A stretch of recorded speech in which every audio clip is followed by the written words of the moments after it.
ఇక్కడ నేను మా మావయ్య గారు పొద్దున్నే స్టార్ట్ అయిపోయాము మా బుడ్డోడి కోసం ఆవు పాలు తీసుకురావడానికి. మేము చాలా లక్కీ, మా సిటీలో గోశాల ఉంది మాకు దగ్గరలో.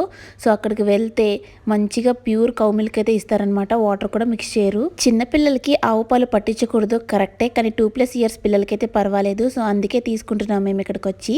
దీన్ని చూసి నేను ఫస్ట్ గేద్దోడు అనుకున్నాను, ఇదేంటి గోశాల్లోకి వచ్చేసిందని అనుకున్నా, కానీ అదొక రకమైన ఆవంట. భలే క్యూట్గా ఉంది. వచ్చినప్పటి నుంచి నా చెయ్యంటూ నాకుతూనే ఉంది. చాలా ఆవులే ఉన్నాయి ఇక్కడ. మనం ఒకదాన్ని ప్యాంపర్ చేస్తే ఇంకా 10 ఆవులు వచ్చి ప్యాంపర్ చేయమని అడుగుతున్నాయి. నాకైతే వెళ్ళినప్పటి నుంచి అక్కడ వెనకాల కనిపిస్తుంది చూడండి, తెల్లగా బుడ్డి ఆవు దూడ, దాని మీదే ఉంది కన్నంతా కూడా. ఒక్కసారినే ఎత్తుకోవాలనుకున్నాను కానీ అస్సలు దొరకట్లేదు, జింకలాగా ఎగురుకుంటూ పోతుంది. కానీ నెక్స్ట్ టైం మా బుడ్డని తీసుకొచ్చినప్పుడు మాత్రం పాపం దానికి ఒంట్లో బాగాలేదేమో అలా పడుకునుంది. కొన్ని ఫొటోస్ అండ్ వీడియోస్ తీసేసుకున్నాము.